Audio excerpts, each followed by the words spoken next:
Shri Jnaneshwari, Shri Ganeshaya Namaha, Shri Saraswatyai Namaha, Shri Gurubhyo Namaha, Shri Gopal Krishnaya Namaha. Chapter 5, Sannyas Yoga. Shloka number 1. Arjun said, You praise renunciation of action, O Krishna, and again of their selfless performance. Tell me decidedly, which one is better of the two? Then Parth said to Lord Krishna, Why do you talk like this? If you say something definite, then one can reflect upon it. Earlier you had described the way of renunciation variously. Then why are you urging me to take to the way of action? Your ambiguous talk does not make sense to me, as I am dull-witted. Listen, if you wish to instruct me in a particular doctrine, then talk about that alone. Now tell me, which of these two paths is superior? Such a path must be reliable, result-oriented, and one which is well-defined and easy to follow. Shloka number 2. The Blessed Lord said, Renunciation and yoga of action both lead to the highest bliss, but between the two, yoga of action is better than renunciation. O Arjun, if you consider renunciation and yoga, both are in fact conducive to liberation. As a boat is an easy means for the women and children to cross the river, the yoga of action is the straight path for the wise and the ignorant. If you consider what is valuable and what is worthless, you will see that the yoga of action is an easy path. If you pursue it, you will also attain the fruit of renunciation. I shall tell you, therefore, the characteristics of renunciation, so that you will realize that these two paths are similar. Shloka number 3. He should be known as a perpetual renouncer who neither hates nor desires. For, O Arjun, one who transcends the pairs of opposites is easily freed from bondage.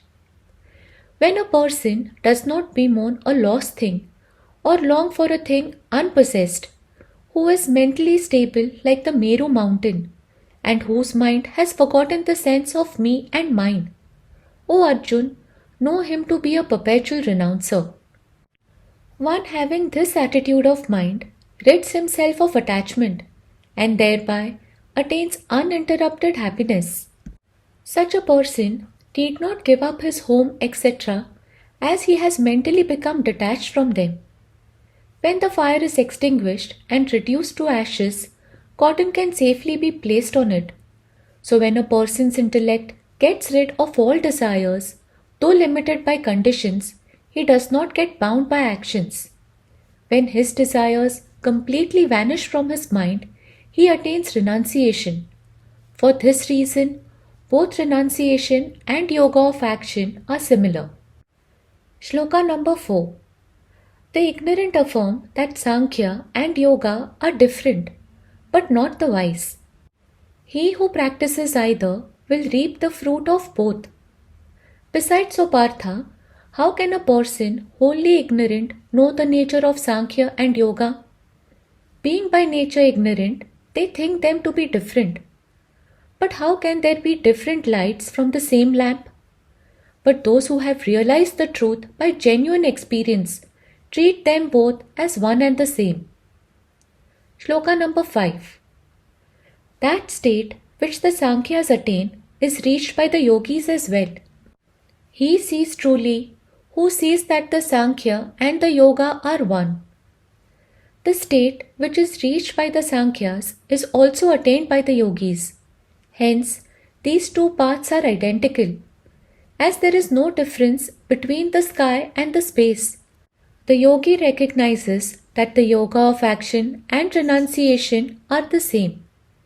If he recognizes Sankhya and yoga as not distinct, knowledge dawns upon him in this world and he realizes his self. Shloka number 6. But renunciation, O Arjun, is difficult to attain without yoga. The sage absorbed in yoga attains to Brahman without delay. He who, following the path of yoga, ascends the mountain of liberation, reaches speedily the peak of the highest bliss. But he who discards yoga and longs in vain for salvation never reaches the state of renunciation. 7. He who is engaged in selfless work and is pure in mind, who has his body and mind under control, and whose self is the self of all beings, is not tainted by actions although he works. He has withdrawn his mind from delusion, and after cleaning his mind by the instruction of his teacher, has fixed it on the self.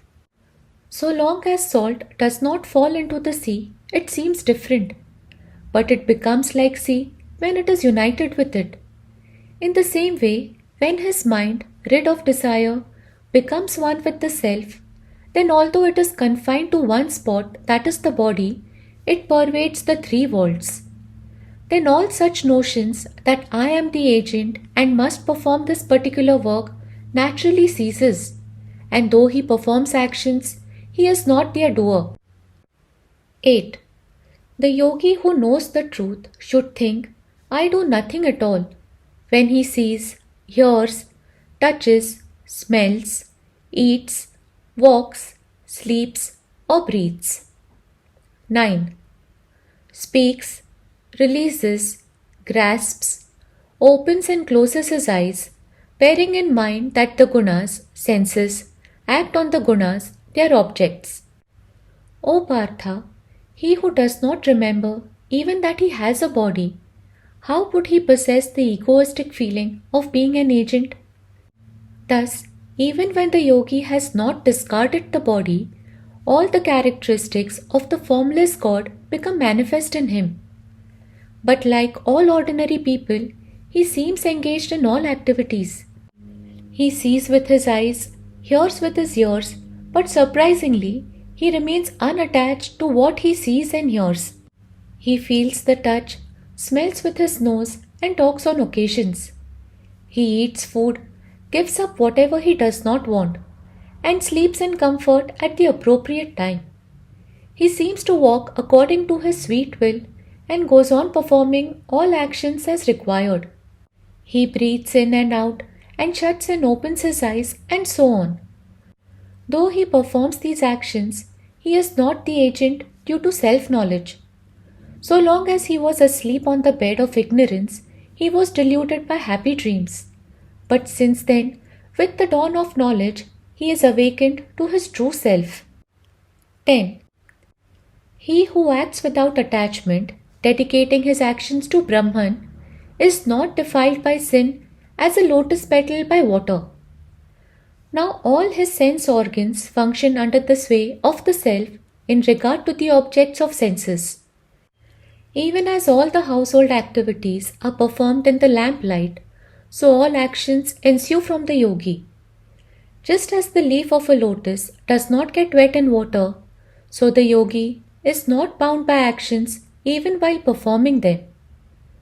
With this we complete part 1 of chapter 5.